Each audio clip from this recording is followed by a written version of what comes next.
આ તરફ વાપી મનપાની ચૂંટણીમાં પણ પ્રચારના શ્રી ગણેશ ભાજપે કર્યા। જનસેવા સંકલ્પ કાર્યક્રમ દ્વારા પ્રચાર કરવામાં આવી રહ્યો છે। આદિજાતિ વિભાગના મંત્રી નરેશ પટેલે સંકલ્પ લેવડાવ્યા। ગણપતભાઈ વસાવાએ પણ ઉમેદવારોને સંકલ્પ લેવડાવ્યા। વાપીના સરદાર ચોક ખાતે કાર્યક્રમનું આયોજન કરાયું। મોટી સંખ્યામાં ભાજપના કાર્યકર્તાઓ ઉમેદવારો ઉપસ્થિત રહ્યા। તમામ વોર્ડના ઉમેદવારોએ જનસેવાના સંકલ્પ લીધા। ઉમેદવારો ઘર ઘરનો સંપર્ક કરી પોતાના માટે મત માંગશે। સંકલ્પ સાથે અમે પ્રચારનો શ્રી ગણેશ કર્યો છે। હું ચોક્કસ આપના માધ્યમ દ્વારા મહાનગરની જનતાને પણ વિનંતી કરું છું, કોંગ્રેસને ઉમેદવારો મળતા નથી।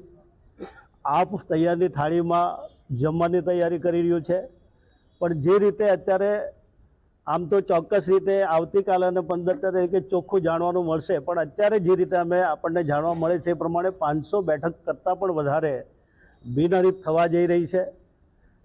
એવા સમયે પૂરા ગુજરાતમાં ભારતીય જનતા પાર્ટીનું વાતાવરણ છે અને આખા ગુજરાતમાં હું માનું છું ત્યાં સુધી જે દિવસે ઉમેદવારી ખેંચવાનો છેલ્લો દિવસ હશે એ દિવસ સુધીમાં 500 કરતાં વધારે જગ્યાએ ભારતીય જનતા પાર્ટીએ વિજય હાંસલ કરી શક્યો હશે।